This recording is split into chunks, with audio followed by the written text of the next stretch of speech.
Halo teman-teman Animanga Indonesia, gimana kabar kalian semua? Semoga kalian semua baik-baik saja. Setelah berakhirnya arc Yuji Itadori yang ditutup dengan chapter santai pada kali ini, yaitu chapter ke-65, arc berpindah ke arc masa lalu Gojo, yang pada saat ini Gojo Satoru masih berstatus sebagai siswa SMA Jujutsu kelas 2. Jadi ceritanya hanya akan berfokus kepada Gojo Satoru saja. Oke, tanpa basa-basi lagi, langsung saja kita ke pembahasannya. Let's go! Sampul chapter digambarkan dengan Yuji Itadori dengan simbol nomor 1, Fushiguro Megumi dengan simbol nomor 2, sedangkan Gojo Satoru digambarkan dengan simbol nomor 3. Kemungkinan besar simbol-simbol angka ini adalah menandakan tingkat kepopuleran suatu karakter di mata para pembaca manga, lengkap dengan judul chapter yang berjudul Inventaris Tersembunyi. Chapter dibuka dengan Meme dan Utahime. Mereka berdua sedang menelusuri sebuah lorong yang terdapat pada sebuah mansion. Utahime tampak kebingungan karena lorong tersebut sangat-sangat panjang. Meskipun mereka sudah melewati lorong tersebut sebanyak 15 kali dalam waktu 30 menit, mereka masih belum menemukan ujungnya. Padahal sebuah bangunan normal sangat mustahil jika terdapat lorong sepanjang itu. Bahkan Utahime juga tidak melihat tanda-tanda yang sudah mereka buat sebelumnya. Meme yang awalnya curiga kalau lorong yang mereka lewati adalah domain expansion yang berbentuk lingkaran, kemudian menyimpulkan kalau domain expansion tersebut adalah domain yang menindih keuangan saat mereka melangkah maju. Jika lorong tersebut berbentuk sebuah lingkaran, seharusnya tanda yang dibuat Utahime akan ditemukan. Namun ya, tanda-tanda yang telah mereka buat tidak pernah ditemukan lagi. Domain expansion ini mengingatkan Animanga pada salah satu jutsu yang ada di anime Naruto. Nama jutsu tersebut adalah Suiro Somoidari no Jutsu milik Hoshigaki Kisame, yang mana jutsu ini menempatkan pengguna jutsu pada sebuah titik tengah dari jutsu tersebut. Sedangkan pada domain expansion ini menjadikan targetnya sebagai kunci pengaktifannya. Jika target bergerak maju, maka domain expansion akan ikut bergerak maju. Tapi Utahime berpikir, kemungkinan besar kalau domain expansion itu memang dibuat dengan ukuran yang sangat besar. Meskipun begitu, Utahime masih kurang yakin kalau ada domain expansion dengan ukuran sebesar itu. Utahime kemudian memberi saran agar mereka berdua berpencar dan bergerak dengan acak, yang tujuannya adalah untuk membingungkan pergerakan domain. Domain expansion yang awalnya hanya bergerak ke satu arah karena Utahime dan Meme selalu bergerak bersama. Setelah mereka berdua berpisah, maka domain expansion akan kesulitan untuk menjaga kestabilannya. Jika domain hanya berfokus pada pergerakan Meme, maka Utahime akan berhasil keluar. Sedangkan jika domain berfokus menjaga Utahime, maka Meme lah yang akan berhasil keluar. Karena kebanyakan sistem yang bekerja pada domain expansion hanya berfokus kepada satu target. Jika salah satu dari mereka berhasil keluar, maka ada kemungkinan kalau roh kutukan akan menyerang mereka dari luar. Bisa saja domain tersebut dibuat dengan tujuan untuk memisahkan Utahime dan juga Meme. Daripada menghadapi dua penyihir Jujutsu sekaligus, akan lebih mudah jika menghadapinya satu persatu. Siapapun di antara mereka berdua yang berhasil keluar diharapkan untuk meminta bantuan kepada para petinggi Jujutsu. Tiba-tiba saja Gojo Satoru datang dan berkata, "Aku datang untuk membantumu." Tanpa pikir panjang, Gojo langsung menghancurkan mansion tersebut hingga rata dengan tanah. Karena efek ledakan dari Gojo, Utahime jatuh di antara reruntuhan mansion. Gojo kemudian membuli Utahime dengan bertanya, "Utahime, apa kau menangis?"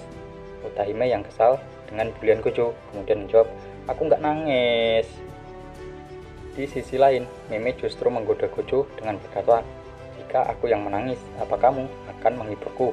Namun Gojo tidak menjawab pertanyaan dari Meme. Utahime yang jatuh kemudian bangun sambil berkata, "Gojo, aku tidak meminta bantuanmu." Tiba-tiba saja roh kutukan yang sangat besar muncul dari reruntuhan tepat di belakang Utahime, yang kemungkinan besar roh kutukan inilah yang selama ini mereka cari-cari. Langsung saja salah satu roh kutukan milik Hitosukuro datang tepat waktu dan memakannya. Hitosukuro kemudian datang dengan berjalan santai sambil berkata, "Jangan menelannya, kita akan mengurusnya nanti."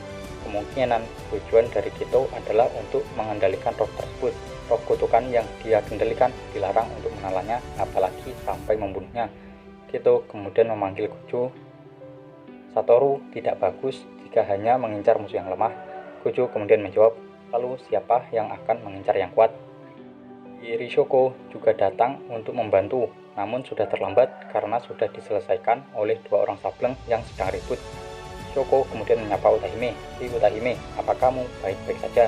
Kami khawatir denganmu karena sudah 2 hari kamu tidak menghubungi kami." Utahime kemudian memeluk Shoko sambil berkata, "Shoko, kamu jangan menjadi sableng seperti mereka." Shoko kemudian menjawab, "Hahaha, tidak mungkin aku menjadi sampah seperti mereka berdua." Seolah-olah Gojo dan Geto adalah dua manusia yang paling buruk yang pernah ada.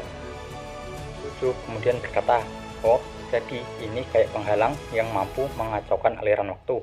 Ini adalah kejadian yang sangat-sangat langka, tapi masih bisa terjadi."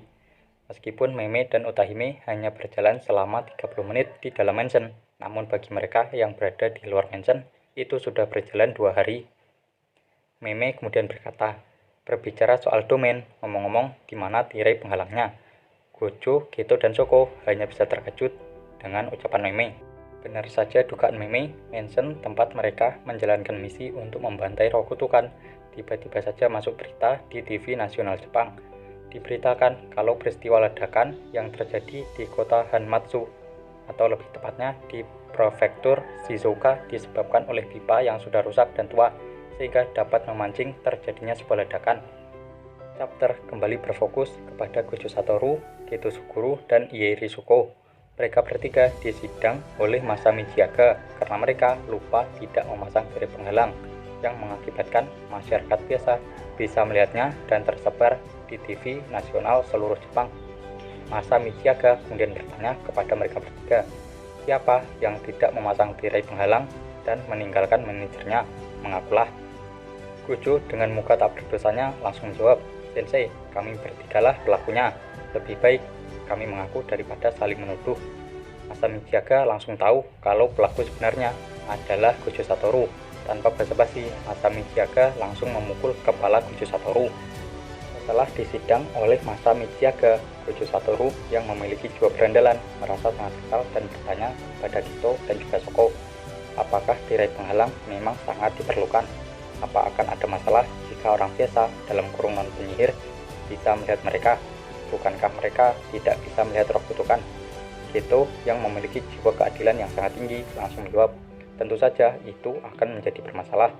Pencegahan roh kutukan adalah hal terpenting demi menjaga keamanan warga dalam kurung non-penyihir. Dengan alasan itu, menjaga kerahasiaannya adalah hal yang sangat penting. Tidak hanya itu, belum selesai Geto berbicara, Gojo langsung menyela pembicaraan. Ya, aku paham. Ini sangat menyakitkan melihat orang-orang lemah." Geto kemudian menjawab, "Masyarakat harusnya melindungi yang lemah dan menjaga yang kuat agar tetap fit.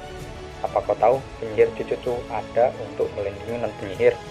Gojo kemudian berkata, "Aku benci itu." Geto yang memiliki rasa keadilan yang sangat-sangat tinggi tidak terima dengan pernyataan Gojo yang membenci kalau orang kuat harus melindungi yang lemah. Dia pun merasa sedikit kesal.